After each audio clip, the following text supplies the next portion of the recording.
Good morning, everyone. Good morning. My name is Dr. Miller, It's late. and the SCP we're going to be studying today is SCP-191. Object Class: Safe. Special Containment Procedures. SCP-191 is currently housed in a 6 meter by 6 meter room at Site-17. To date, SCP-191 has not made any requests for furnishings or entertainment. Current furnishings include one wooden frame futon with a 15 centimeter pad and standard cotton bed sheets and blankets. All sheets are to be sterilized each morning according to standard procedures. The futon pad itself will be replaced every 6 months, and the old pad discarded through incineration. One standard 220 volt Type G power outlet with an emergency cutoff box. Fuse circuit breaker and manual non-insulating guillotine located outside the cell. One standard hazardous waste disposal unit, liquid and solid waste. What? All drainage tubes shall lead directly into an incinerator unit. SCP-191 is to be dressed in loose, sleeveless garments made of 100% long staple cotton. Fresh clothing will be provided once daily, with used garments sterilized according to standard procedures. Bathing is to be done once every evening in a wash tub filled with a solution of water and baking soda. Feeding, in the form of a sterile saline solution supplemented with vitamins, minerals, antibiotics, and a mild anesthetic, shall be carried out twice a day via injection into a metallic tube located in the base of the neck. SCP-191 is capable of limited self-care, including draining waste and recharging internal batteries. A log shall be kept of power consumption and any unusual changes in power usage reported to supervising staff. I'm confused. First and foremost, they're acting like she's more contagious than the coronavirus. Dude, I know the title says like Cyborg Child, but surely, dude, is it like a disease or something? The second one with having a tube in the neck that you put like nutrients in? Fuck that. That's disgusting. That's some metaverse, like new age, Bill Gates, Facebook shit, kinda, you know. It will be fine, we're just gonna hook you up to the computer. Well, how will I eat? I will place this metal tube in your neck. No, thank you. No, thank you. Hey, no, we're not doing it. And that's kind of the vibes I'm getting here too. Now I will say, this is a bit tragic too though. I mean, this is like a small child. Like, cause I don't know if she's like, you know what I mean? Like, is she human with a metallic virus that makes her into a cyborg? Or is she a cyborg turned more human? I think it's the latter one. Cause think about it. It's a cyborg, it's a child, human child, but they have like no entertainment. They have nothing in the room to be entertained by. A 5-year-old girl will fucking lose her mind with having nothing to do. So there gotta be, I think it's robot turned more human and sentient. But they treat her like she's like venomous. Or maybe it's just like SCP standardized protocol for everything. Like, oh, you wore that caps for 30 minutes, incinerate. You know what I mean? It might just be like protocols. Maybe that's why it sounds so incredibly serious, but it's just that that's kind of how it flows in the SCP universe in general, but how it flows in the SCP Foundation, right? They're a little bit more cleanly and a little bit more careful.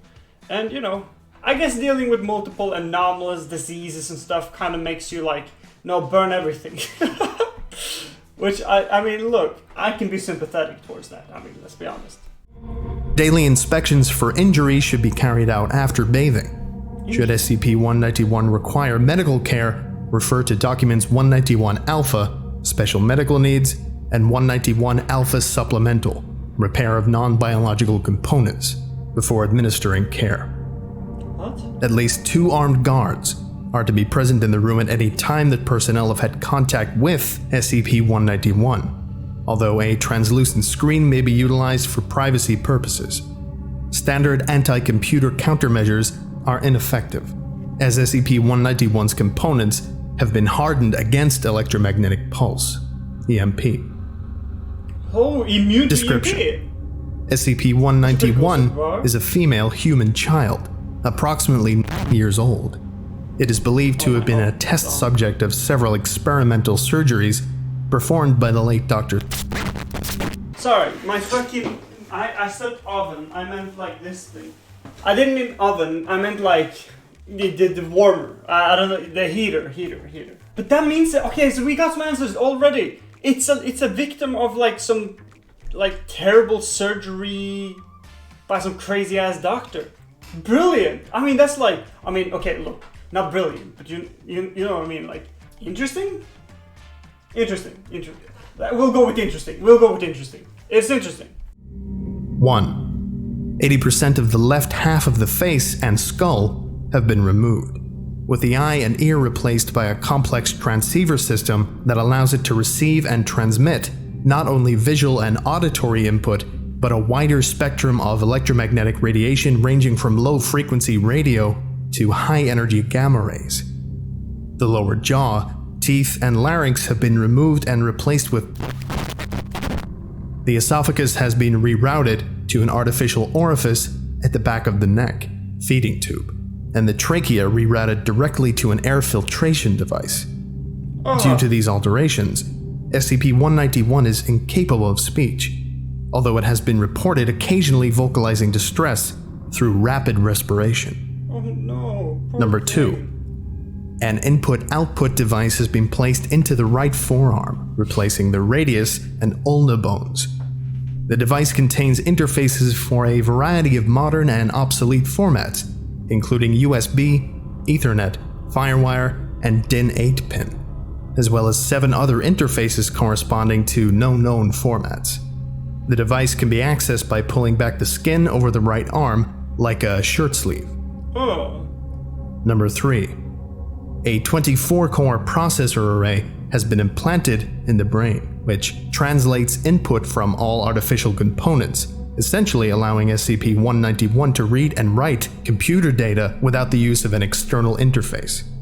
Internal communication is carried out through fiber optic cables implanted through the glial cells and the entire nervous system. Damage to the brainstem and cerebellum due to the implantation procedure has severely damaged SCP-191's motor skills. Number 4. The right hand and right foreleg have been replaced with artificial components, consisting primarily of steel, carbon fiber, and an unknown polymer-like substance. The exposed areas of tissue are susceptible to injury and infection. Due to damage to the spinothalamic tract, SCP-191 has reduced pain and temperature sensitivity in its limbs. Reconstructive surgery by Dr. was able to provide some relief, but regular doses of antibiotics and analgesics are still required. Oh man, poor Number child. 5. Number 6. The lungs, heart, and major blood vessels have been replaced with mechanical analogs. It has been determined that this system would allow SCP-191's bodily systems to be restarted after death, and may have actually... She might Number be 7. brain dead? The digestive system has been completely reconfigured to the point where regular food intake is both unnecessary and dangerous. Waste is now disposed of via a drainage system located in the lower back and consists of a thick, dark gray viscous slime consisting primarily... Oh man, there's a lot of things we don't know. Number 8. The reproductive organs, uterus, ovaries, etc., have been removed and replaced with... According to notes, this was done to provide extra space by removing all non-vital components. Hormone therapy has been proposed to counteract the long-term effects of the missing glands. This proposal is under review pending analysis of possible complications due... Number 9. Dude, they've removed a lot of information there. I mean, to be fair, it kind of makes it more mysterious. You're kind of wondering like, oh, what else did they do to her? Damn, holy shit. And the fact that they hinted at that this SCP might actually be brain dead, dude, that's crazy. But her body still functions because she's like cyborg, right? I do feel like incredibly bad though. I mean, imagine putting a child through all those procedures. Man, I wish it was a disease now instead of some fucking crazy doctor. Ooh, there's some unhinged people in this world. Damn. Oh, dude, imagine she could just take it off and connect into the USB ports. Nah, dude, I don't like that. I don't like that one bit. It makes me like, ugh. We're probably not going to get much of an interview because she can't speak. Maybe they've done some primitive interviews where there's like tap once for yes, tap two for no. Right? So they could have like a questionnaire kind of thing. But since she has also really reduced motor skills, I think communication would be maybe very, very difficult. Or maybe you just take your little Windows 98, bam, ka-ching! Like connect it into her and like her arm, and then be like drrrr, and then you can write to her in a way that she understands. So maybe she can understand you through code. That's pretty cool. I mean, I'm taking Python at university, so maybe I can be like blum blum blum blum blum, and then she will be like typing back, so to speak. Wait, maybe she's way older than she looks then too. I mean, it's a cyborg. She may look like a 4-year-old girl. This girl might be 80 years old. Right? Maybe? I mean, because he removed, like, the private parts and a bunch of other hormones and, like, hormone-producing organs, right? So maybe it doesn't have, like, those components that make you grow. And it probably wouldn't work either since she has, like, implemented shit in her body. So if she started growing, she would die. So she can be fucking ancient. I never thought about that. I gotta be honest, that's kind of crazy. And finally, number 10. At least 15 other alterations of unknown purpose. Given this fact, and the haphazard integration of the quote, useful components, it is believed that they were performed merely to test the ability of such procedures on other subjects. Investigations are underway as to whether Dr. was planning to. At present, any theories as to the purpose behind these alterations are speculative at best, as Dr. died during the raid in which SCP-191 was recovered. See notes. And the only surviving records of his research are a single, half-burned, spiral-bound notebook consisting mostly of cryptic notes regarding a higher purpose. History. SCP-191 was recovered by Foundation agents during a brief collaborative effort with the Global Occult Coalition, in which a raid was conducted on the laboratory of Dr. A suspected member of SCP-191 was the only test subject recovered from the laboratory. All other test subjects expired during the raid, either disposed of by Dr. or eliminated as hostiles by the task force. Preliminary assessment concluded that full reconstruction was impossible, that the components introduced were too technologically advanced to risk becoming widely known, and that it could be a source of valuable data regarding if kept alive. Subject was classified as SCP-191 and moved to Site on. Its disappearance and those of the other test subjects was later blamed on a local serial killer who was arranged to be killed in prison while awaiting trial. Oh, that's some mafia shit. Addendum 191-1. Testing of SCP-191's abilities has commenced. Note: this is a test log for exploring the capabilities of SCP-191. Oh, please remember that SCP-191 is a research tool and not an entertainment center. Any test involving games or other recreational technology should be conducted in a professional manner and not for amusement. Subject: Paint, a ubiquitous simple drawing program. Instructions: interface with a computer via USB port and draw specified pictures using Paint. Results: SCP-191 was instantly able to emulate the functions of a mouse and a keyboard. When showed any photograph, 191 was able to reproduce it within seconds using only the pencil tool, creating copies indistinguishable from the original. Oh. After the test was recorded, it was noticed that SCP-191 had continued drawing in additional paint files. SCP-191 appeared surprised and opened a text file on screen claiming that it had not realized it was still drawing. The following drawings were discovered. 3 people wearing what appeared to be GOC uniforms, standing in a burning office, pointing guns at a man across the room. The man is committing suicide via gunshot wound to the head. His face obscured by blood. An adult and child trick-or-treating. The child is a girl wearing makeup similar to that worn by Boris Karloff in Frankenstein. And the adult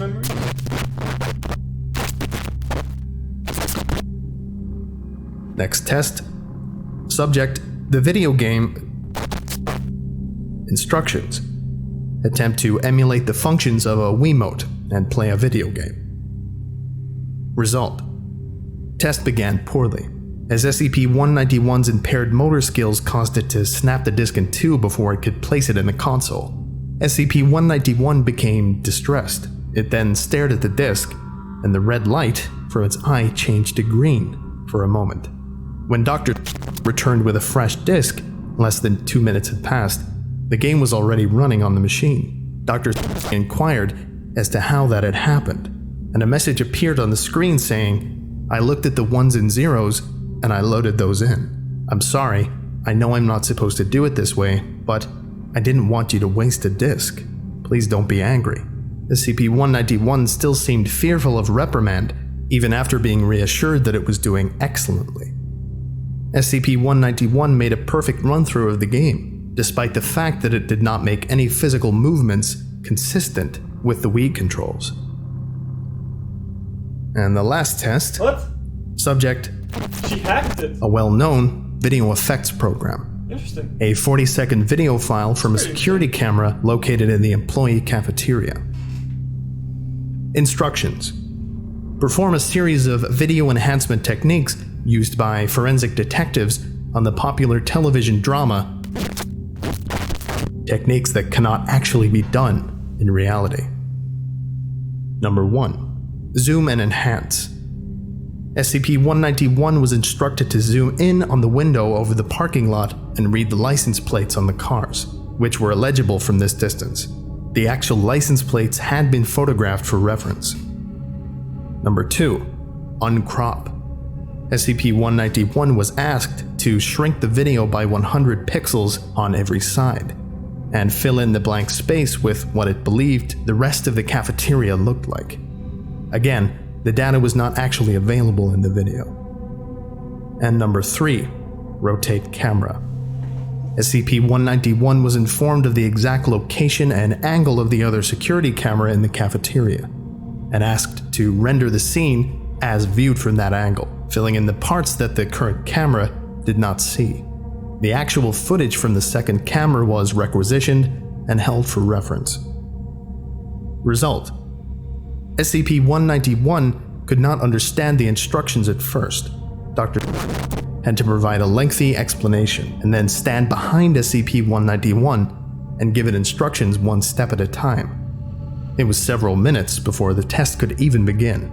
However, once SCP-191 actually got started, the videos and frames were finished in less than 7 minutes, of which at least 3 were spent watching the rendering progress bar.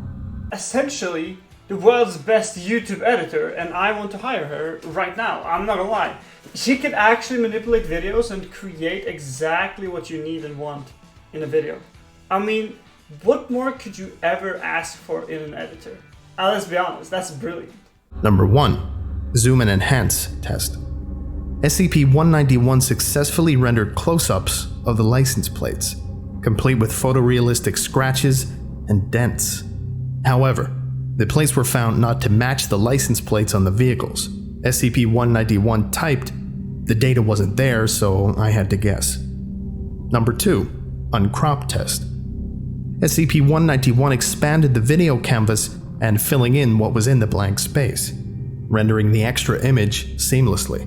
It did not match the actual cafeteria, but once again, the data was not in the video file, and SCP-191 had been forced to guess. Number 3. Rotate camera test. The generated video matched the angle of the second camera perfectly, and almost everything visible from the angle of C1 matched the scene in C2 very closely. As before, places not visible were very different. One table only visible in C2 that had been seating was now, in the generated video, seating doctors and agent, the attending doctor and agent supervising SCP-191, eating lunch and talking. That's kind of sweet. Although there were many visual differences between the original videos and SCP-191's copies, many on-site personnel were unable to determine which ones were the forgeries. Okay, so I'm guessing then she can like pretty much copy it however she wants, and she can manipulate it however she's like conceiving of it in her mind. Now, it doesn't seem like she actually knows what the fuck she's doing in some sense. She's like, oh yeah, there's zeros and one, and I just plug them in, and then I can play the V without any problems. I'm sorry, I just did it that way, right? In the same way, when they're giving her a picture, she can kind of like get it. You know, she understands what's there, and she like can get the information. But when there's no information, it looks like the more human part of her is like, oh, well, what if there's like a bench there then maybe? Yeah, that would be nice. Maybe there's a park around the corner. Or like when they do the cafeteria one where it's like, oh, they can see that there's like an edge of a table, but they don't really know what's behind it. Alrighty, let me render what I think could be possible. So it actually seems to make a really good combination. You get an insight, I think, to why she was constructed the way she is. I mean, yes, she has some motor flaws and stuff like that, but she's, like, on a mental level, is highly capable. I mean, to be able to interact with technology in that manner, that's rare. That's spectacular. That's crazy. That's where we are heading, I feel like. So that seems to be her primary function. What the doctor wanted is probably exactly what he got with this one, because it seems like, look, think about it. Making the cyborg operational on a physical level seemed to be rather easy for the doctor, as was described when they raided his laboratory, right? Because then it was like there was hostile cyborg things attacking them. Then of course, so you know, to some degree, of course the mad lad of a doctor knew how to make it the mechanical parts work, but maybe he struggled more with the mental parts. Like how to interface a cyborg with a human brain. You know, combining the technology and the biology, if you will. It doesn't seem like he was able to perfect it, at least with SCP-191, because otherwise she would have full motor functions too. So it seems to be a lot of drawbacks to his experiments and to his cyborgs. Psychological analysis by Dr. Glass. SCP-191 has responded fairly well to containment. It is completely docile and cooperative, and when not being interacted with, it spends most of its time sitting or curled up in a fetal position. This may be a sign of distress, but is more likely for physical comfort, as normal body movements and postures are difficult. Mental acuity is questionable, although capable of rapid data analysis and communications. When physically linked to a computer system, it seems unable to follow conversations with human beings unless the conversant speaks slowly and uses simple words. Complex tasks are also impossible unless it is guided at every step. Its mood seems consistent, though somewhat inscrutable. It continually affects melancholy and will not make eye contact unless asked to, and any attempts to induce a cheerful or humorous mood have proven fruitless.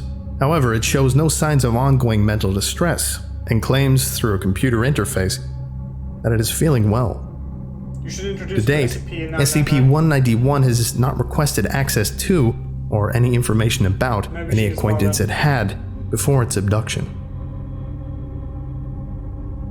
Okay, I think that about does it for today. Thank you all for listening. Thank you! If indeed you still are, and you are all dismissed. Bye-bye! Goodbye. Thank you. There we have it, SCP-191, Cyborg Child. Honestly, I like this SCP a lot.